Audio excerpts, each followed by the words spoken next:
पूरा विश्व इस समय राममय है।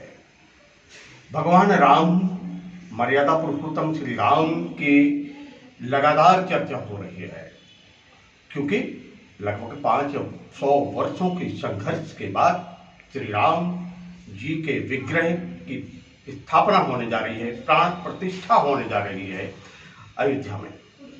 और इसी बात को लेकर जगह जगह चर्चाएं। हम इस समय खड़े हुए हैं एक ऐसी मूर्ति के सामने, ऐसी मूर्ति जो दुर्लभ प्रतिमा है। 500 वर्षों का संघर्ष है श्री राम मंदिर का, लेकिन जो मूर्ति है वो लगभग उससे दुगने वर्षों की है। लगभग 1000 वर्ष प्राचीन प्रतिमा यहाँ पर है, और वह है मध्य प्रदेश के दमोह जिला मुख्यालय पर पुरातत्व संग्रहालय में ये मूर्ति है। और इस मूर्ति की विशेषता क्या है, क्यों इनको अभिज्ञान राम कहा गया है, इस बात को लेकर हम चर्चा करेंगे हमारे पुरातत्ववेत्ता डॉक्टर चौरसिया जी से, जो कि हमारे दमोह जिले के पुरातत्व संग्रहालय में लंबे समय से सेवाएं दे रही हैं। हम उनसे चर्चा करेंगे। चौरसिया जी, बहुत बहुत स्वागत है आपका। जी धन्यवाद डॉक्टर। आज हम इस प्रतिमा के सामने खड़े हुए हैं जिसको अभिज्ञान राम की संज्ञा दी है इतिहासकारों ने। ये अभिज्ञान राम, इनको क्यों कहा गया है, इस मूर्ति की खासियत क्या है, ये बताओ। यह जो प्रतिमा आप देख रहे हैं, यह रानी दमयंती जिला पुरातत्व संग्रहालय दमोह की विशिष्ट प्रतिमाओं में से एक है। विशिष्ट प्रतिमाएं कुछ एक यहाँ है, उनमें से एक बहुत महत्वपूर्ण प्रतिमा भगवान राम की यहाँ मौजूद है, जो हमारे संग्रह को विशिष्ट बनाती है। किसी देवी देवता के पहचानने के जो दो कारण होते हैं, एक उनका आयुध और दूसरा उनका वाहन। इस तरह से इनके आयुध की यदि परिकल्पना के रूप में ये जो उकेरा गया है, ये बाण फलक का अगला हिस्सा दिख रहा है, इससे ये तय होता है कि ये बाण है। ये आकृति आप देख रहे हैं, ये धनुष है। धनुष और बाण यानी कि भगवान राम होना चाहिए, एक कारण। दूसरा कारण, इनके चरणों के समीप ये दो चरण सेवक यहाँ दिख रहे हैं। एक तो ये वाला चरण सेवक ऐसे हाथ जोड़े वाली मुद्रा में खड़ा हुआ है, और दूसरा जो सेवक है उसके हाथ में है शिवलिंग। शिवलिंग लिए उपासक इनके चरणों के समीप पाया जाना इस बात का अर्थ रखे कि ये भगवान राम होना चाहिए, क्योंकि भगवान राम शिव उपासक थे। ऐसा आपने हमने इतिहास में देखा है, सुना है, पढ़ा भी है। इन दो कारणों से भगवान राम की ये पहचान निरूपित तय होती है।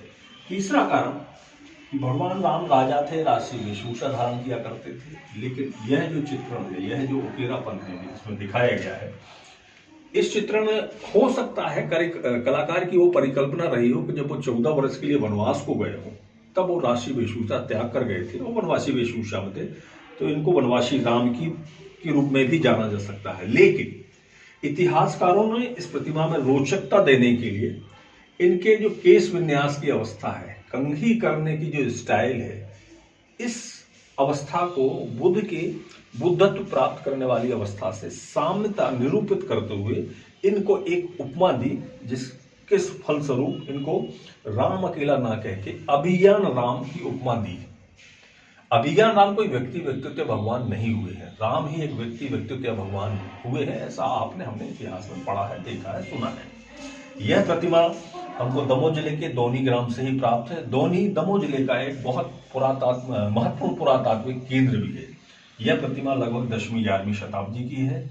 इस नाते कि हमारे संग्रहालय में भगवान राम की प्रतिमा मौजूद है, वर्तमान परिप्रेक्ष्य में, वर्तमान परिदृश्य में जो पूरा भारतवर्ष राममय है, उस नाते इस प्रतिमा को देखने के लिए वर्तमान समय में दर्शकों का आवाजाही कुछ अधिक सी हो पड़ी है, और इस प्रतिमा के बारे में भी एक कौतूहल बना हुआ है, और इस प्रतिमा को लोग निहारने, देखने, समझने, जानने के लिए लगातार चले आ रहे हैं। ये मूर्ति लगभग कितनी प्राचीन है और कहाँ से प्राप्त हुई? ये प्रतिमा लगभग 10वीं 11वीं शताब्दी की है, और हमको दोनी ग्राम से प्राप्त हुई। दमोह जिले के एक महत्वपूर्ण पुरातात्विक स्थल का नाम है दोनी अलोनी। ये प्रतिमा दोनी से प्राप्त है।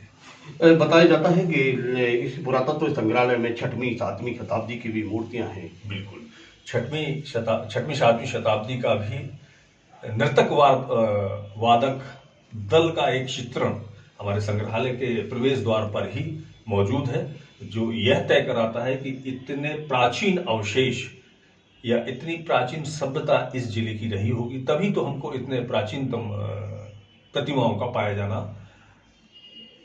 यह तय कराता है कि यह जिला प्राचीनतम दृष्टिकोण से बहुत महत्वपूर्ण केंद्र रहा होगा। इसी कड़ी में भगवान बुद्ध की प्रतिमा पाया जाना या भगवान हैग्रीव की प्रतिमा पाया जाना, जो वैष्णव धर्म के विष्णु भगवान के विभिन्न अवतार हुए उनमें से एक विशिष्ट अवतार हुआ है हैग्रीव। हैग्रीव की प्रतिमा पाया जाना भी हमारे संग्रहालय में उसकी प्रतिकृति में मौजूद है। यह एक महत्वपूर्ण प्रतिकृतियों में से एक है। जैसे कि बताया गया कि अभिज्ञान राम की जो मूर्ति है, इस प्रकार की मूर्ति कहीं और नहीं पाई जा रही है। अन्य मुद्राओं में, अन्य जगह पे, अन्य जो उनके है, या तो वो राजसी और या फिर वनवासी जी, और ये मूर्ति शायद बिल्कुल निश्चित तौर पर यह प्रतिमा वनवासी स्वरूप में अभिज्ञान राम के रूप में परिगणित हो रही है। ऐसी प्रतिमा मेरी जानकारी में तो भारतवर्ष में मैंने कहीं देखने पढ़ने या सुनने में नहीं आई है कि इस स्वरूप का अंकन कहीं और देखने को हमको मिला हो। यह बहुत महत्वपूर्ण कृति है इस संग्रहालय की। मध्य प्रदेश के दमोह जिला मुख्यालय पर स्थित इस संग्रहालय में श्री वैष्णव संप्रदाय और शैव संप्रदाय की अनेक मूर्तियां, और जैसे कि अभी बताया गया कि भारतवर्ष में अभिज्ञान राम के रूप में इस स्वरूप की मूर्ति कहीं नहीं है। और जिस समय ये पूरा देश राममय बना हुआ है, उस समय राम की चर्चा ना हो तो ऐसे कैसे हो सकता है। मित्रों, हमने ये आपको दर्शन कराए अभिज्ञान राम के, आप भी दर्शन करिए और लाभ लीजिए। भगवान आपका को आशीर्वाद प्रदान करे, आपके सुख समृद्धि की कामना हम करते हैं। बहुत बहुत धन्यवाद।